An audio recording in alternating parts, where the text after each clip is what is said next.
Olá, pessoal, tudo bem? Espero que estejam todos bem, todos em paz, para mais uma aula de português hoje, hein? Então vamos lá. Como sempre, eu trouxe aqui uma mensagem da nossa aula, para a gente iniciar bem, né, refletindo. E essa mensagem eu achei bem bonita, né, bem forte. Ela diz assim: mudando os pensamentos, a gente muda a vida. Isso é muito certo, pessoal. Se você começa a pensar coisas negativas, né, alimentando tristeza, sentimentos de raiva, de mágoa, a sua vida começa a tomar um rumo bem ruim, né?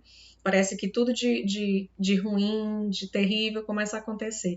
Agora, quando você muda esse pensamento, quando você passa a se aceitar, a aceitar a sua vida, cultivando bons sentimentos, pensando coisas boas, aí pode perceber que quando você olha para a vida, ela se torna mais leve, né? Então, vamos lá, né? Vamos seguir essa dica, levar essa dica para o nosso dia a dia, tá bom? Bom, então vamos lá. Iniciando a aula de hoje, eu quero falar sobre o projeto de fluência. Nessa semana, nós teremos um novo texto, tá certo? O texto é A Casa Amarela, de Denise Ursini e Marina Assis, né? Tá aqui o texto. Nessa semana, vocês vão fazer a leitura desse texto seguindo as mesmas regras que eu já expliquei, respeitando a entonação, os sinais de pontuação e observando em quanto tempo vocês levam para fazer a leitura desse texto, tá certo? Gravem um áudio e mandem para mim, tá bom? Então, vou fazer aqui a leitura para vocês observarem direitinho, vocês podem seguir a leitura daí. Vou te contar um segredo, o segredo da Casa Amarela. Pode abrir qualquer porta ou também qualquer janela. Pode entrar, procurar em todo e qualquer lugar. O que você abrir, o que você vai abrir o segredo que você vai desvendar. Dentro da casa, um quarto, dentro do quarto, uma cama, debaixo da cama, uma mala, dentro da mala, uma caixa, dentro da caixa, um livro, dentro do livro, uma história que você vai me contar. Esse é o segredo que você vai desvendar. Vou te contar um segredo, o segredo da Casa Amarela. Pode abrir qualquer porta ou também qualquer janela. Então, aqui, olha só, pela estrutura, ou seja, pela forma como o texto foi escrito, nós já sabemos que se trata de um poema, constituído de versos e estrofes, não é isso, pessoal? Pois muito bem. Então, fazendo uma interpretação desse poema, o que nós podemos perceber? Quando ela fala de um segredo que a gente vai encontrar nessa casa, quando ela diz que você pode abrir qualquer porta ou também qualquer janela, é como se estivesse tratando de um livro, né? Quando você abre um livro, é como se você abrisse portas, janelas, porque você faz uma viagem, né? A gente vai por diversos lugares através de uma leitura, conhece muitos lugares. Então, aqui ela está usando o sentido conotativo, ou seja, não é o sentido literal da palavra, né? Não é o seu sentido real, e sim o figurado, tá bom? Então, além de fazer uma interpretação do texto, que é muito importante, eu gostaria que vocês também seguissem aquelas regrinhas e fizessem a leitura desse texto todos os dias. Uma vez por dia já é suficiente, tá bom, gente? Ok, então vamos continuar. Correção da atividade. Ficou uma atividade na semana passada, né, sobre poema e poesia, que foi um poema do Braulio Bessa, né, falando sobre superação, um poema lindo, né, espero que vocês tenham gostado. Então, nós temos aqui na primeira questão. Classificamos como poema um texto organizado em versos e estrofes, mas sabemos que esse gênero não se limita à forma. Podemos encontrar poesia dentro dele. Sabendo disso, informe que sentimentos observamos nesse poema, que mensagem o eu lírico transmite. Nós vimos na aula passada a diferença entre poema e poesia. Poema é a estrutura, ou seja, todo o texto constituído de versos e estrofes. E poesia é arte, é sentimento. Então a gente pode encontrar poesia em textos escritos, em poemas e também em um quadro, uma criança sorrindo, lembram? Um grupo de dança, né? No olhar de alguém, nas palavras de alguém. Por quê? Poema é forma, poesia é arte, é sentimento, tá certo? Gente, conforme nós vamos corrigindo as atividades, nós vamos revisando os conteúdos anteriores, tá? Então, por isso que a atividade é tão importante, pessoal, que é para vocês fixarem o conteúdo que nós vimos, certo? Nós falamos também sobre eu lírico ou eu poético, que é a mesma coisa, né? Quem é o eu lírico? É uma voz que fala no poema. O eu lírico não é o autor. O autor do texto cria esse texto. E quem fala no texto é o eu lírico, ou seja, uma voz que fala lá dentro daquele poema, tá certo? Então vamos lá para a resposta que eu coloquei. Essa é uma sugestão de resposta, tá? Mas eu já corrigi várias atividades e percebi que vocês escreveram com palavras diferentes, né? De uma forma diferente, mas estão corretíssimas, tá bom? As respostas. O eu lírico transmite uma mensagem de superação, demonstrando coragem para enfrentar os desafios e persistência para nunca desistir, né? Então, essa é a mensagem que o eu lírico passa para a gente lá naquele poema do Braulio Bessa, uma mensagem basicamente de superação, né? Para a gente ter coragem para enfrentar os desafios e nunca desistir, tá bom? Na segunda questão, pedi que vocês relessem essa estrofe aqui do poema. O meu ou o seu caminho não são muito diferentes. Tem espinho, pedra, buraco, para mod atrasar a gente. Esse mod aqui é uma expressão típica aqui do Nordeste, né? Para mod atrasar a gente, ou seja, é um motivo, né? O que ele encontra é para isso que existem os espinhos, é para atrasar a gente, né? Então é nesse sentido. Pois bem, eu sublinhei aqui 2 versos, né? E vamos ver. O que o eu lírico quis dizer nesses versos em destaque? Podemos afirmar que ele utilizou o sentido conotativo? Explique. Então, aqui, o que ele quis dizer com tem espinho, pedra, buraco, para mod atrasar a gente? Será que ele está querendo dizer que a gente vai caminhando e vai encontrando um espinho, furou o pé, encontra uma pedra? Pode até acontecer, né? Mas aqui, nesse contexto, o que o eu lírico quer dizer? Que nós enfrentamos durante a nossa vida inúmeras dificuldades, né? Inúmeros desafios. Tudo isso surge para atrasar a nossa vida. Então, o que a gente tem que fazer para que isso não atrase a nossa vida? É se manter sempre corajosos, nos mantermos corajosos, né? Sempre lutando, sempre com persistência, lutando, caindo e depois recomeçando, como diz aquele outro poema do Braulio Bessa também, né? Então, aqui ele pergunta também se nós podemos afirmar que ele utilizou o sentido conotativo. Com certeza, pessoal, olha aqui a resposta. Nesse trecho, o eu lírico explica que durante a nossa vida encontramos muitos desafios, dificuldades que surgem para nos atrasar, mas que não devemos desistir de lutar, seguir em frente. Ele utilizou o sentido conotativo, eu já expliquei para vocês, ele não está falando aqui do espinho, realmente aquele espinho, né, que fura a nossa pele, não está falando realmente da pedra, né, dos objetos que aparecem na nossa frente, não. Esse espinho, essa pedra, esse buraco a que ele se refere são as dificuldades, né, que surgem na nossa vida. Então, ele utilizou sim o sentido conotativo, porque aqui essas palavras não estão utilizadas no seu sentido real, e sim no seu sentido figurado, portanto, sentido conotativo. Vamos lá. Letra B. Procure no poema um trecho que apresente o sentido denotativo e escreva. O sentido denotativo é o sentido real. São palavras e mensagens, expressões utilizadas no seu sentido real, tá bom? Existem vários trechos lá que a gente pode retirar no sentido denotativo. Eu retirei a primeira estrofe, quando ele diz: sendo eu um aprendiz, a vida já me ensinou que besta é quem vive triste, lembrando que faltou. Então, aqui ele mostra o sentido denotativo das palavras, né? Ele não faz em nenhum momento o uso figurado, o sentido figurado. Mas existem muitos outros que eu também já corrigi algumas atividades e vi que vocês colocaram outras estrofes e que estão corretas também, tá bom? Vamos aqui para a terceira. Na estrofe. É a vida insistindo em nos cobrar uma conta difícil de pagar, quase sempre por ter um alto preço. A linguagem presente nesse trecho é o quê? É denotativa ou conotativa? Preste atenção. É a vida insistindo em nos cobrar. A vida faz isso? A vida é uma pessoa que vai chegar e vai dizer: olha, você está me devendo. Não, né?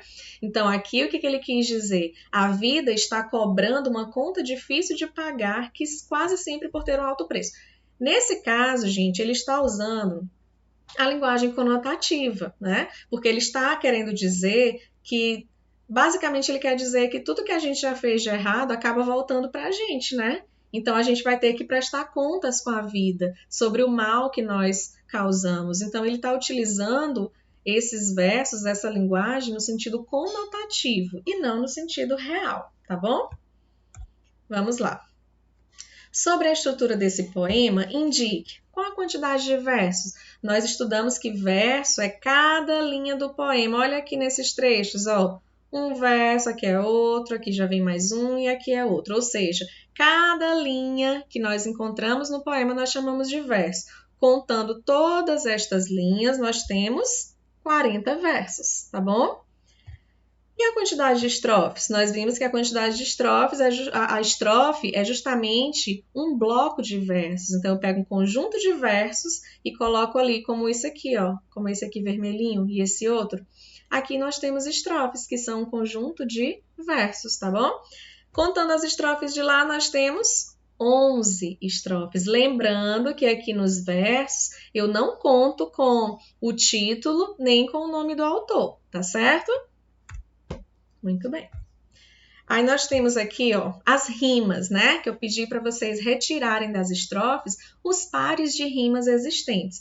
Então, para cada estrofe, eu fui observando, fui lendo e descobrindo as rimas. Então, nós temos aí, ó, ensinou rima com faltou, cicatriz feliz, sorriso rima com aviso e prejuízo, que estão lá.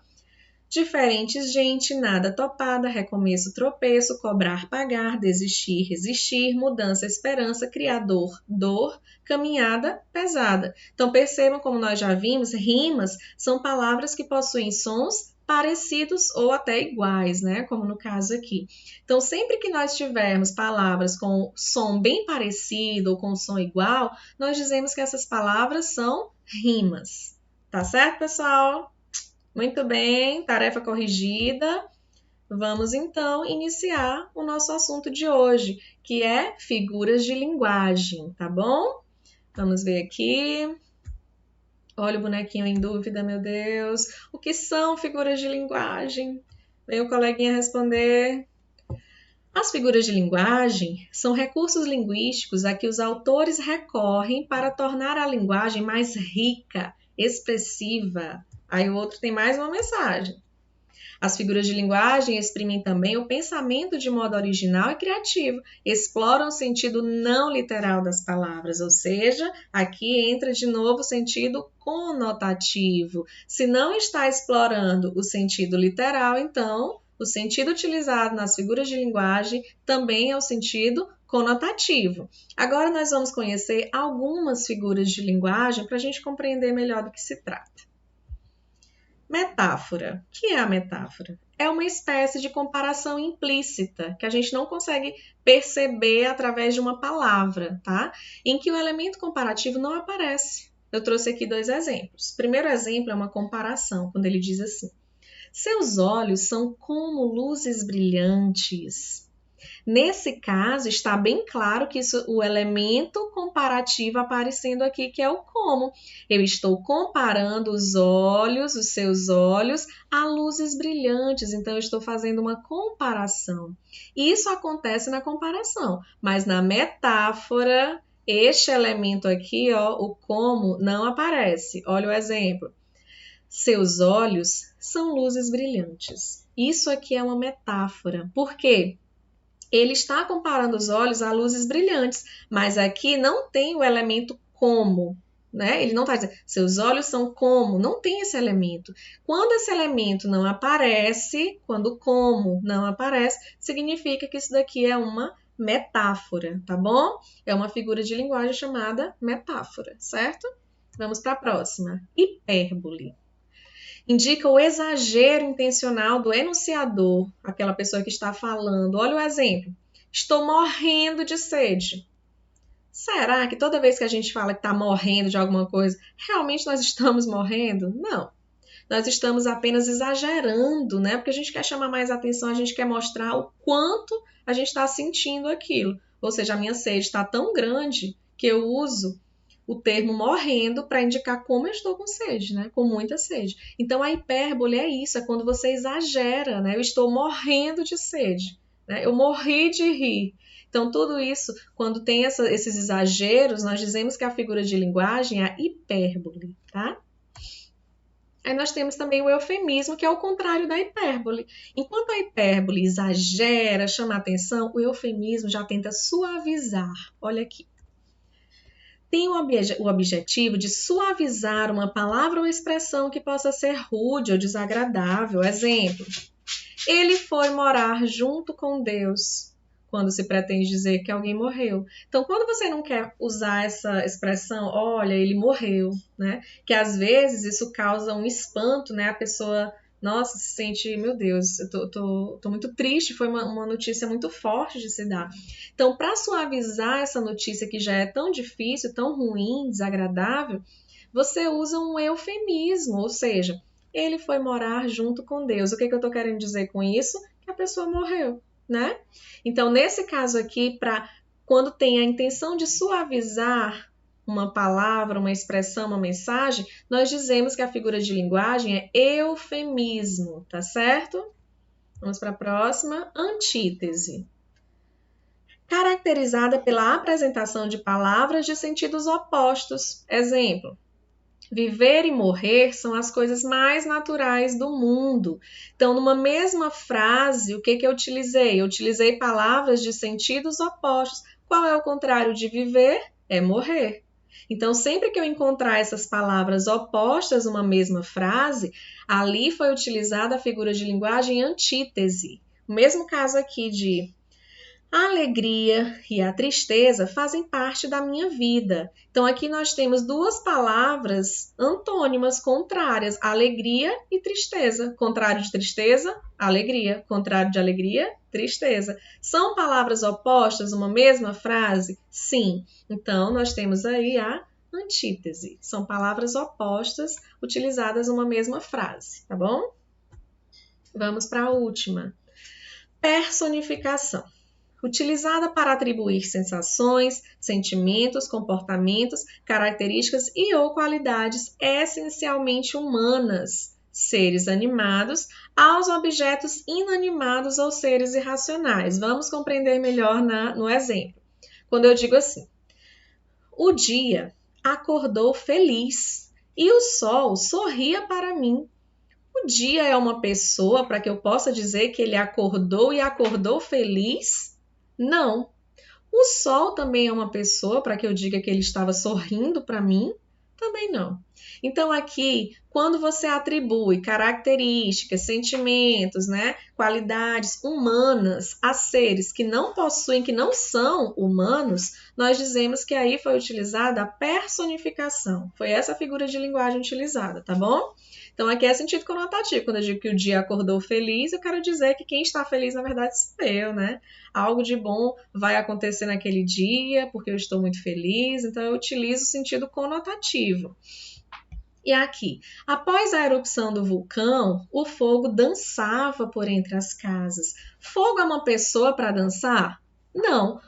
Então, aqui, o que eu quero dizer com essa palavra dançava? Eu estou querendo dizer porque aquelas labaredas, né, aquele fogo queimando tudo, parece uma dança, né? Então, isso aqui eu estou utilizando mais uma vez o sentido conotativo.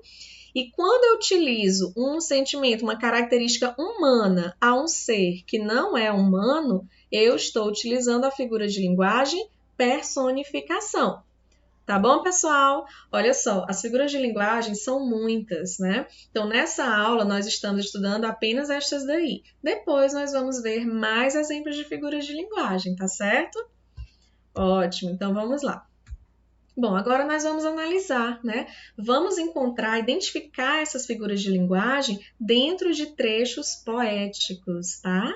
Vamos ver aqui o primeiro. Olha aí, identifique que figuras de linguagem estão presentes nos trechos poéticos a seguir. Primeiro, nós temos aí o nosso querido Mário Quintana, foi um grande poeta brasileiro também, e eu trouxe esse trechinho de uma poesia dele. Envelhecer. Antes, todos os caminhos iam, agora todos os caminhos vêm. A casa é acolhedora, os livros poucos, e eu mesmo preparo o chá para os fantasmas. Mário Quintana. Percebam que eu coloquei aqui, olha, essa expressão, a casa é acolhedora, eu destaquei essa expressão.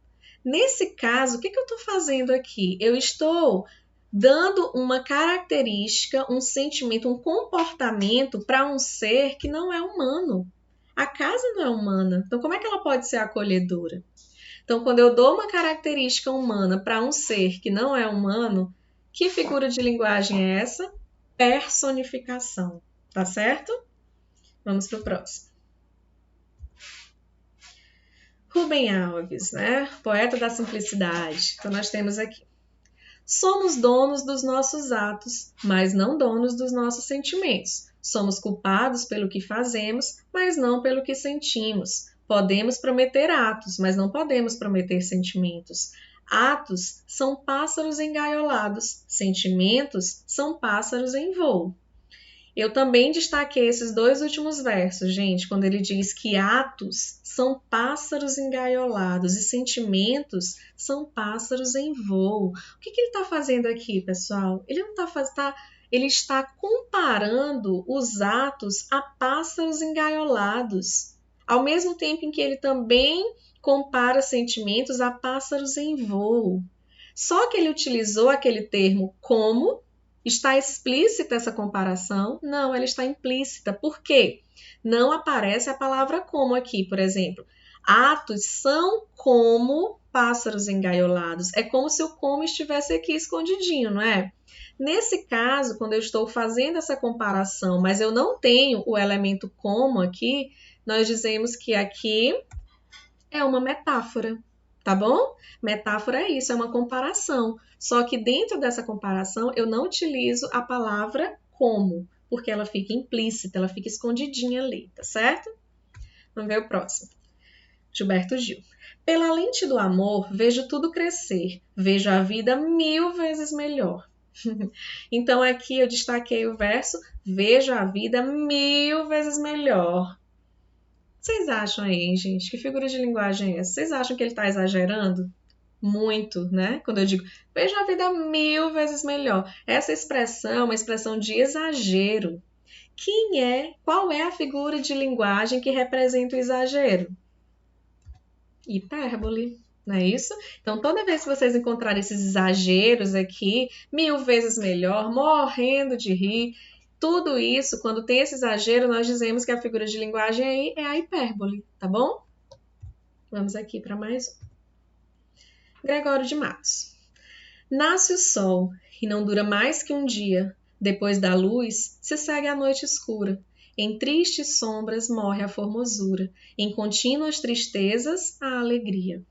Então aqui, o que eu fiz? Eu destaquei algumas palavras como dia, luz, noite, sombras, tristezas, alegrias. Vejam bem, aqui nós temos palavras opostas, né?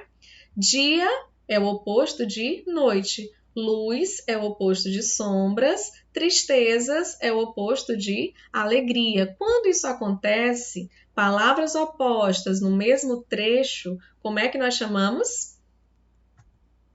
Antítese.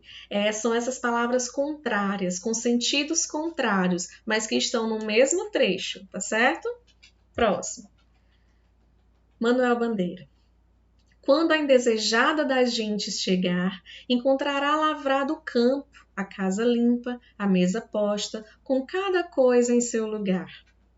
Quando a indesejada das gentes chegar, a quem será que o eu lírico está se referindo? Quem é a indesejada das gentes? Quem é que a gente nunca quer que chegue?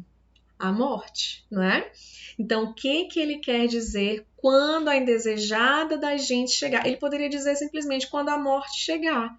Mas não, ele preferiu suavizar essa palavra, que é tão forte, que causa medo, né, a tanta gente. Então, o que ele fez? Ele suavizou, ele chamou a morte de a indesejada das gentes. Quando isso acontece, nós temos que figura de linguagem? Eufemismo. O eufemismo é para suavizar, né? Para tornar um termo, uma expressão mais suave. Um termo que é tão desagradável, a gente torna ele mais suave. Eufemismo. Vamos aqui, pronto. Então agora nossa aula está finalizando e eu vou passar aqui para vocês uma sugestão de atividade, tá certo? Vejam bem. Leiam os trechos que serão enviados no WhatsApp e identifique as figuras de linguagem presentes em cada um. Vocês vão fazer a mesma coisa que nós fizemos agora há pouco, né? Eu coloquei lá alguns trechos e vocês vão identificar nesses trechos as figuras de linguagem que nós vimos hoje, tá bom? Vocês vão fazer a leitura direitinho, vão ver que sentido está sendo transmitido ali naquele trecho e vão dizer qual é a figura de linguagem, tá bom? Vou enviar a atividade no grupo e qualquer dúvida vocês sabem que podem me procurar, tá, pessoal? Queria aqui também parabenizar quase todos, né? A maioria que está empenhada, vocês estão empenhados nesse novo modelo de ensino. Parabenizar a todos que estão assistindo às aulas, fazendo as atividades, devolvendo. Parabéns. Sabe, uma palavra que resume tudo isso é sucesso. Pode ter certeza que você se empenhando, você se dedicando, o seu destino é o sucesso, tá bom? Queria aqui agradecer e deixar aqui uma mensagem para aqueles que infelizmente não estão levando muito a sério. Pessoal, vamos estudar, tá? Se é o que a gente tem no momento, se são essas aulas à distância, vamos aproveitar, tá bom? Não vamos ficar atrás, não. Vamos seguir em frente, tá bom? Então, pessoal, mais uma vez, fiquem em casa, é para a segurança de vocês, de todos nós, de todos aqueles que amamos, tá bom? Fiquem em paz, fiquem com Deus, um grande beijo, até a próxima!